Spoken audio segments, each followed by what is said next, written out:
अब हम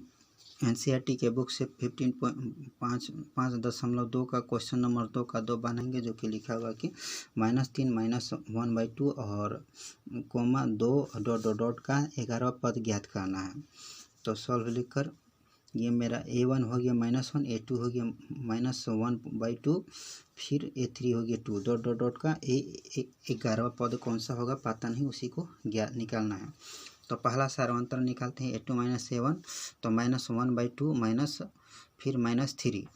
तो ये अब मेरा हो गया इक्वल का साइन -1/2 और यहाँ माइनस है यहाँ माइनस है, तो माइनस माइनस प्लस हो गया, तो +3 इक्वल का साइन फिर -1/2 प्लस 3/1। अब यहाँ पर भिन्न का जोड़ बन गया, तो 2 और 1 का एलसीएम निकाले तो 2, और फिर जब 2 निकालें तो फिर 2 के पहाड़ा में एक बार में आया तो 1 से गुना कर दिए, 1 ऊपर वाला लिखे हैं -1, फिर गुणक चिन्ह, फिर 2 के पहाड़ा में 2 एक बार में आया है इसलिए 1 लिखे, फिर जोड़ का चिन्ह है ये, तो फिर जोड़ का चिन्ह लिखे हैं, फिर 3 लिख दिए हैं, यहाँ पर 3 ऊपर में है तो इसलिए 3 लिख दिए, फिर गुणक चिन्ह, फिर 1 के पहाड़ा में 2 मेरा 2 बार में आ रहा है इसलिए यहाँ पर 2 लिखे। अब यहाँ पर -1 गुना 1 किए तो -1, फिर जोड़ का चिन्ह है तो जोड़ का चिन्ह, फिर 3 गुना 2 किए तो 6, फिर ये हो गया -1 + 6/2, फिर बराबर का चिन्ह, 6 में से 1 घटा दिए तो 5 और 5/2, यानी इसको हम भाग दिए तो 2.5 आया पहला सारांतर। फिर दूसरा सारांतर निकालते हैं, A3 -A2 बराबर 2 घटा फिर -1/2, फिर यहाँ पर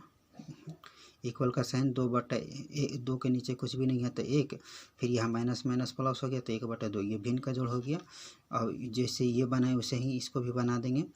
तो ऊपर में 2 है तो ये 2 लिखे हैं यहाँ पर, फिर यहाँ गुना के चिन्ह दिए हैं, फिर 1 के पहाड़ा में 2 मेरा आ रहा है 2 बार में ही, इसलिए 2 से गुना किए हैं, फिर यहाँ पर जोड़ का चिन्ह है तो यहाँ जोड़ का चिन्ह दिए हैं,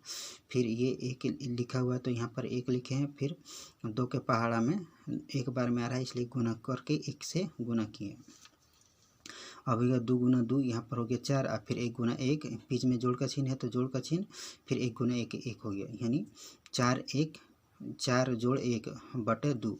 यानी हो गया 5/2 बराबर 2.5, यानी सभी पदांतर क्या आ रहा है मेरा 2.5। अतः अनुक्रमों का समांतर श्रेणी, अनुक्रम समांतर श्रेणी में है। प्रथम पद A बराबर -3 और D बराबर 2.5, N बराबर 11 और AN निकालना है। अब हम सूत्र से लिखेंगे AN बराबर A + N-1 × D, तो इज इक्वल का sign is equal to -3 plus 11 में से 1 घटाएँ गुना 2.5, फिर इक्वल का साइन, फिर -3, फिर 11 में से 1 घटा दिए तो 10 गुना 2.5। अब इसको हम यहाँ पर साइड में गुना कर दिए हैं, तो 2.5 को 10 से गुना किए तो आया 25.0। तो फिर यहाँ पर इक्वल का साइन -3 + 25, दशमलव के बाद 0 का कोई वैल्यू नहीं बचता इसलिए डायरेक्ट 25 लिख दिए, यानी 25 में से 3 घटा दिए तो 22, यानी AN बराबर हो जाएगा मेरा 22, यही आंसर हो जाएगा। ओके दोस्तों, उम्मीद करता हूँ आप सबको समझ में आ गया होगा। Thank you.